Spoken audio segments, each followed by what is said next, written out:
ની ચર્ચા એટલા માટે નથી કરી કે તો હું તમને ટીવી અને યુટ્યુબના માધ્યમથી માહિતી આપતો જ રહું છું, એટલે એ ચિંતા નથી કરી. આજે આપણે આ એક સામાજિક વાત મૂકવી હતી એટલે એના ઉપર થોડોક ભાર દીધો. બાકી શરૂઆત જેવી રીતે એન્કરિંગ કર્યું પ્રવીણભાઈ આસોદરિયા, મારા ખૂબ નજીકના મિત્ર છે, અમે એની વાત કરીએ એમ લગભગ ઘણી જગ્યાએ અમે સાથે હોય અને હું ગુજરાતભરની અંદર અલગ અલગ જગ્યાએ કાર્યક્રમ કરું છું ને, અત્યાર સુધીમાં મને 2 એન્કર સારા છે ને મારી નજરમાં આવ્યા. મેં હમણાં જ જિજ્ઞેશભાઈને કીધું, એક વિજયપુરી, અમરેલી જિલ્લાનું વિજયપુરી છે, વિજયપુરીની બાજુમાં ચીખલી ગામ છે, ત્યાંના એક ભાવેશભાઈ ડોલર કરીને છે, પોતે હેન્ડીકેપ છે, વ્હીલચેરમાં આવે પણ જબરજસ્ત એન્કરિંગ, એનું એમાં કાંઈ ઘટે નહીં.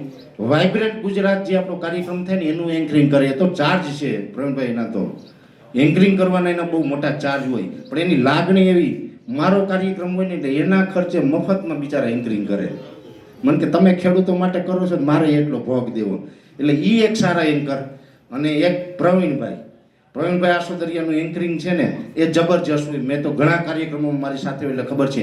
એટલે પ્રવીણભાઈ બધા પાસે તાળીઓ પડાવી કે આની તાળી પાડવાનું, ઓલાની તાળી પાડવાનું, પણ પ્રવીણભાઈની તાળી તમારે હવે પાડવી પડશે. એટલે પ્રવીણભાઈને તાળીઓથી વધાવી ગયો કે સારું એન્કરિંગ કર્યું. અને ખૂબ આજના આ કાર્યક્રમની અંદર આપણે પ્રવીણભાઈએ સહકાર આપ્યો. જિજ્ઞેશભાઈ છે, ભગીરથ છે અને અન્ય પણ આજે કંપનીની તમામ ટીમ ઊભી છે. તમારા બધાનો પણ ખૂબ ખૂબ આભાર કે તમે આજે આ કાર્યક્રમની અંદર છે અને તમે એક નવી દિશા આપો ખેડૂતોને.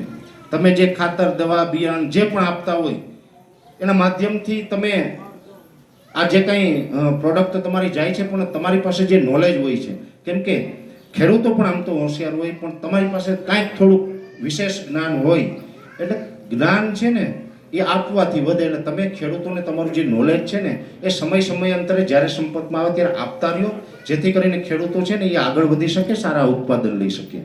એટલે આજે આ ટૂંકી વાત કરવાની અંદર હતી, એની અંદર આપણે આ તમામ ચર્ચા કરી.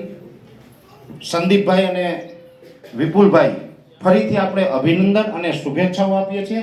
ઓમ એગ્રો એન્ડ ફર્ટિલાઇઝર જે આજે આનો શુભારંભ થયો છે, હું તો એવું પણ ઈચ્છું કે આ પેઢી છે આપણે 10 વર્ષ પછી કંઈક મોટો કાર્યક્રમ કરીએ અને ત્યારે વિસાવદર તાલુકાની સૌથી મોટી પેઢી હોય એવી મારી તમને શુભેચ્છાઓ.